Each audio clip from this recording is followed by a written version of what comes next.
In today's video, I'm going to teach you how to deploy a Docker container to Microsoft Azure using Azure container instances through the Azure portal.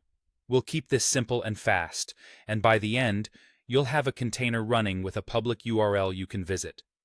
Before we start, make sure you have an Azure subscription and a Docker image ready to use. This can be something on Docker Hub, an image in Azure Container Registry, or even a sample quick start image if you just want to test the flow. First, open your browser and go to portal.azure.com, then sign in. From the home screen, select Create a Resource, search for container instances, choose it from the results, and click Create. This opens the wizard where we'll set everything up. On the Basics tab, pick your subscription and either choose an existing resource group or create a new one to keep your resources organized. Give your container a clear, memorable name. For image source, select where your image lives. If it's on Docker Hub, enter the full image name, such as myrepo/myap latest. If it's private, you'll be prompted for credentials in the same flow.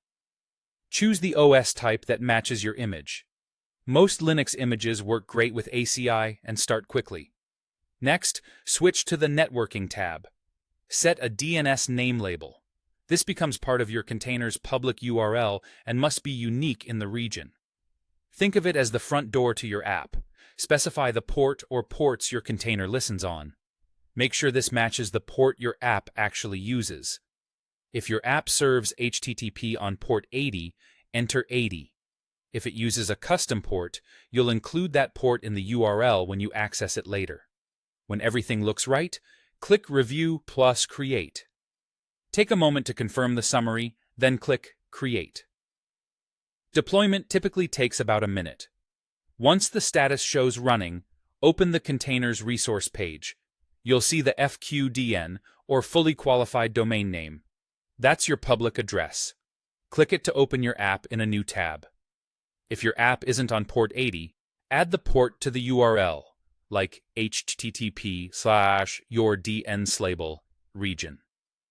Azure Container IO 8080. If something doesn't look right, go to Containers, then Logs in the left menu. The live logs are incredibly helpful for spotting startup errors or port mismatches. When you're done testing, clean up to avoid costs. You can delete just the container instance, or remove the entire resource group to wipe everything created for this demo in one step. And that's it. You've deployed a Docker container to Azure using Azure Container Instances.